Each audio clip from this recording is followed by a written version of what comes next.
थ्याङ्क्सगिभिङ भन्ने बित्तिकै तपाईँको माइन्डमा के को इमेज आउँछ? कार्निभलको, रोस्टेड टर्की अर परेडको?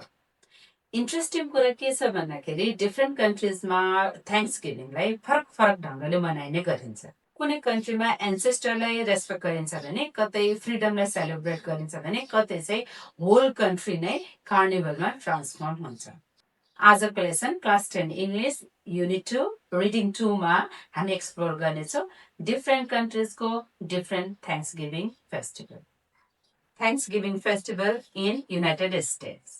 सबैभन्दा फेमस थ्याङ्क्सगिभिङ युएसए को हो। 17th सेन्चुरीमा इङ्ग्लिस पिलग्रिम्स अमेरिका पुगेका थिए। फर्स्ट विन्टर एक्सट्रिमली डिफिकल्ट थियो, but anyhow they survived this. Later, Native Americans helped them grow crops. र सक्सेसफुल हार्भेस्ट पछि they celebrated together. त्यसपछि थ्याङ्क्सगिभिङ ट्रेडिसन सुरु भयो। अब यो कसरी सेलिब्रेट गरिन्छ युएसमा भन्दाखेरि families get together, big dinner organise गरिन्छ। त्यसको मेन डिस चाहिँ टर्की हुन्छ। Pumpkin pie, mashed potatoes, cranberry sauce popular food हुन्। टाउनमा ठुल्ठुला परेडहरू पनि देखाइन्छ। Many people donate food to poor people as well.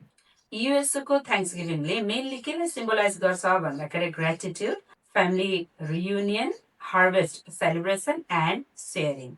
थ्याङ्क्सगिभिङ in South Korea. South कोरियाको थ्याङ्क्सगिभिङ फेस्टिभललाई चुसोक भनिन्छ। It is an ancient harvest festival celebrated for centuries to thank ancestors and nature for good crops. How is it celebrated? Families are hometown फर्किन्छन्। Ancestor को rituals पनि गरिन्छ। And people visit graves of ancestors. People honor ancestors through rituals called charya. Traditional rice cake called shongpyeon पनि खाइन्छ। Folk dance and traditional game पनि हुन्छ। This Chuseok festival strongly focuses on respect for ancestors, family reunion, gratitude, and harvest happiness. Thanksgiving in Brazil. Brazil को Thanksgiving American tradition बाट inspired हो। Brazilian ambassador USA visit गर्दा Thanksgiving festival देखेर impressed भयो। त्यसपछि ब्राजिलमा officially 1949 मा त्यो festival introduce गरियो। How it is celebrated? Church services हुन्छन्, families gather for feast, roasted turkey main food हो भने cranberry rare हुने भएकोले people use jabuticaba fruit sauce, Brazilian grape. ब्राजिलको सेलिब्रेसन एकदमै कलरफुल र भाइब्रेन्ट हुन्छ। ब्राजिलियन थ्याङ्क्सगिभिङले केलाई रिप्रेजेन्ट गर्छ भन्दाखेरि gratitude, family bonding and joyful harvest celebration. Thanksgiving in Liberia. Liberian Thanksgiving has a unique history. 19th सेन्चुरीमा फ्रिड अमेरिकन स्लेभ्सहरू लाइबेरिया पुगेपछि यो ट्रेडिसन सुरु भएको हो। So this festival is connected with freedom and new life. How it is celebrated? Church services हुन्छ। Families eat roasted chicken, green beans, casserole, and mashed cassava. Evening celebration mostly include dancing, singing, and community celebration. Liberian Thanksgiving mainly celebrates freedom, gratitude, and joyful life. Thanksgiving in Barbados. Barbados को Thanksgiving like crop over पनि भनिन्छ, and this is one of the biggest festivals celebrated in Barbados. Originally, Thanksgiving or crop over चाहिँ sugar cane harvest celebrate गर्नको लागि सुरु गरिएको festival हो। How it is celebrated?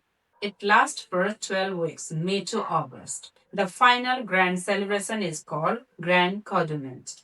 यसमा चाहिँ पिपलले के इन्जोय गर्छन् भन्दाखेरि they enjoy carnivals, music, dancing, colourful costumes, calypso performances. This festival mainly celebrates successful harvest, Caribbean culture, music, and entertainment. Thanksgiving in Ghana. घानाको थ्याङ्क्सगिभिङलाई होमोवो भनिन्छ। होमोवोको मिनिङ हो हुटिङ एट हङ्गर। यो festival फ्यामिनको and celebrate गर्न सुरु गरिएको थियो। How it is celebrated? Traditional food includes palm nut show, fish, corn dough, डिसहरू खाइन्छ भने फेस्टिभलमा चाहिँ मेनली के इन्क्लुड हुन्छ भन्दाखेरि drumming, singing and dancing. The celebration happens immediately after millet farming season in Ghana. This Homowo festival symbolizes victory over hunger, hope, and agricultural success.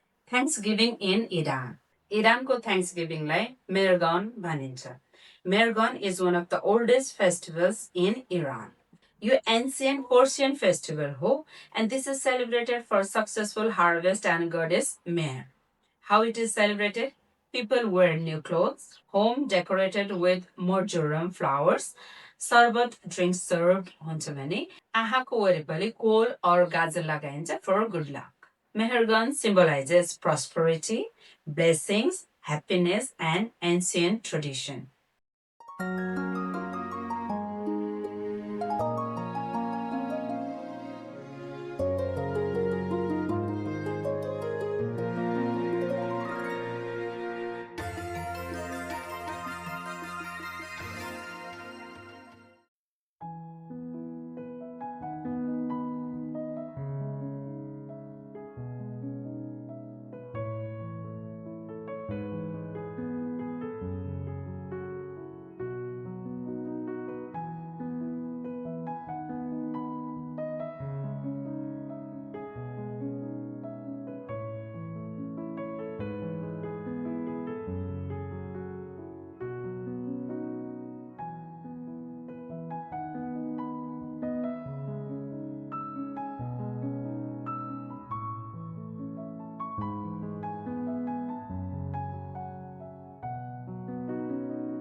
Although these festivals belong to different countries and culture, they all celebrate happiness, family reunion, hope, harvest, and gratitude. This chapter teaches us that festivals connect us emotionally and culturally across the world. Interestingly, gratitude and harvest celebrate गर्ने tradition foreign कन्ट्रिजमा मात्र नभई नेपालको नै विभिन्न caste and कल्चरभित्र पनि विभिन्न तरिकाको फेस्टिभल्सहरू छ। फर इक्जाम्पल नेवा कम्युनिटीमा यमरी पुन्ने भन्ने फेस्टिभल चाहिँ राइस हार्भेस्ट राम्रो भएपछि चाहिँ मनाइन्छ। त्यसै गरी किरात कम्युनिटीमा पनि उधौली, उभौली, साकेला जस्ता फेस्टिभल्सहरू गुड हार्भेस्ट, फार्मिङ र नेचरको लागि मनाइन्छ। अनि एन्सेस्टर रेस्पेक्टको कुरा गर्दाखेरि सोह्र श्राद्ध, कुशे औँसी, माता तीर्थ औँसीको थ्रुबाट चाहिँ हामी एन्सेस्टरहरूलाई रेस्पेक्ट दिन्छौँ।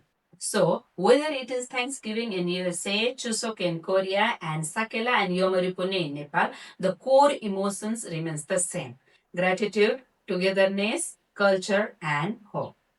I hope this helped you understand the lesson easily. Thank you for watching. Keep learning.